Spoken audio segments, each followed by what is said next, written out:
Hindi ka nakalimutan ng Diyos. Lord, I cannot take this anymore. But not my will, not my way, not my preference, not my desire. It's not my decision that matters. It is your will that matters in my life. So if you want me to go through hell, if you want me to go through this storm, Lord, bigyan mo lang ako ng lakas. Willing ako sumunod. Mahirap na po. Parang pasuko na po ako. Pero bigyan mo lang ako ng konti pang lakas. Kung hindi matatanggal yung pagsubok, kung hindi mapapahinto yung bagyo, dagdagan nyo na lang po yung courage ko. Dagdagan nyo na lang po yung lakas ko. Habaan nyo pa po yung pasensya ko. Habaan nyo pa po yung pagtitiwala ko sa iyo, Panginoon. Para katulad ni Apostle Paul, masabi ko rin, I have fought the good fight. I have finished my race well. And I have kept my faith. Do not ever give up on your God. Huwag mo sukuan ng ating Panginoon. Huwag mo sukuan ng Panginoon. Tingnan mo si Apostle Paul. Habang naglilingkod siya sa Panginoon, habang sinusunod niya ang Panginoon, meron siyang thorn in the flesh. Di ba? And he asked the Lord 3 times. He pleaded the Lord. Nakiusap siya sa Diyos, Lord, tanggalin mo yung thorn in the flesh.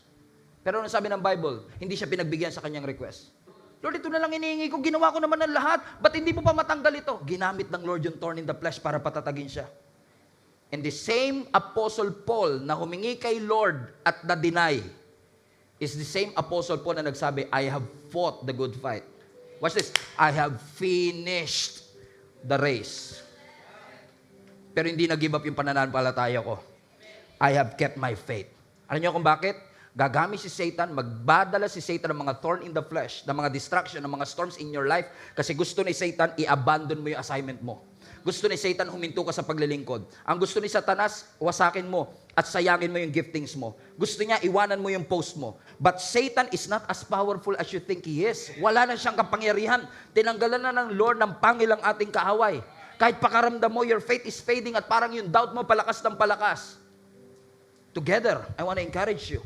Let us not be moved by temptation. Let us not be moved by oppositions. Let us not be moved by disappointments in our lives. Magpatuloy tayo. Hindi yung naging maganda ang childhood mo, but keep your faith. Nawalan ka ng trabaho, but keep your faith. Nawawala ka na sa katinuan, but keep your faith. Hindi ka pumasa sa board exam, but keep your faith. Kahit na dumaan ka pa sa cancer, keep your faith. Ingatan mo ang pananampalataya mo. Ingatan mo yung testimony mo.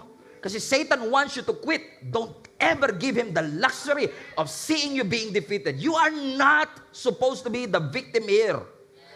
You are the victor. You're the conqueror here.